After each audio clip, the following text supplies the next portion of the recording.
We are already back on youth, connections with our talent. How are you?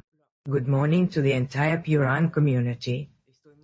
I am very happy to receive your invitation to this special Youth Connections program here at Cultivaru Radio.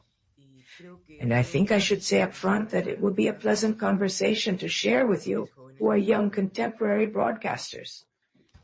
Very well. Without further ado, let's get started. Tell me how your interest in creating cultural spaces and fostering the love of literature arose, something we see reflected in your achievements as a winner of essay and declamation contests.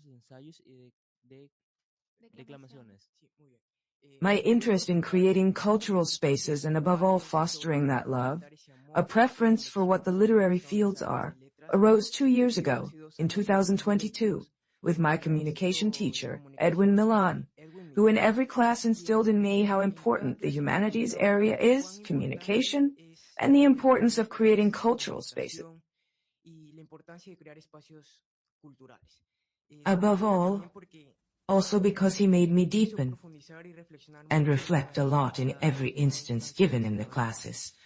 And it is there where my love is born, my preference, my favoritism for the communication area. Regarding your passion for justice, how do you think your experience in contests like the National Communication and Oratory Olympiads prepares you to study law? Well, in every contest I have participated in, for example, in public speaking, in declamation, in debate, in English, even in communication, they have provided me with skills and values as conflict, resolution, critical thinking, and I believe that this is going to be fundamental to practicing my career in law. Of all your recent achievements like the National Oratory Contest and the Academic Olympics, which do you consider the most significant and why?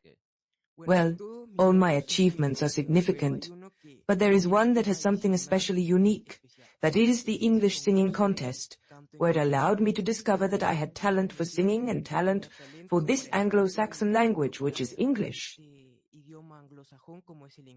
Also because it allowed me to honor the name of my institution, which had been trying for 7 years to achieve this victory. And thanks to me, and thanks to God, that achievement could be concretized. Also because I received a half scholarship to study at INA, I was exempted in English, and it opened many opportunities for me. It had a very positive impact on my community. Good morning. Can you give us your name? Sure. My name is Luis Hernan, Campos Abad. I am a student at the San Lorenzo Educational Institution. I am a graduating student. Okay, Luis. I have a question for you. Besides being a winner in multiple areas, as you have told us, you host the San Lorenzo Educa podcast.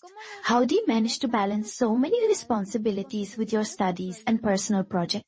Well, now that I have graduated from school, I no longer host it, but have left it in someone else's hands. I believe that when there is intrinsic motivation, or when there is an innate preference for what you do, vocation, you lose the sense of time, you leave that system, you leave that dimension, and time does not exist for you. For example, I tell you that I would come back from school. I did everything I liked. I would even stay up until dawn, and it didn't take much time. Time. You didn't realize time passed because I really enjoyed what I was doing. Of course. And having graduated in oratory from the UNP and having won several competitions, what key skills do you believe have led you to success in this area? I mentioned 3 characteristics to be able to achieve success in what you love. For example, confidence, trust, and of course practice that is frequent, constant, and permanent is what will lead you to success. Regarding what you mentioned that your principles guide your decisions, how do they influence your approach when leading group projects like the Healthy School Breakfast? For example, my principles such as respect, responsibility in the pursuit of also achieving innovation, creativity, teamwork, are principles that guide me to lead group projects, and that consequently ensure that when working as a team, a harmonious atmosphere is established, synergistic, empowered, and thus consequently to be able to achieve the creation of quality projects. As a finalist in the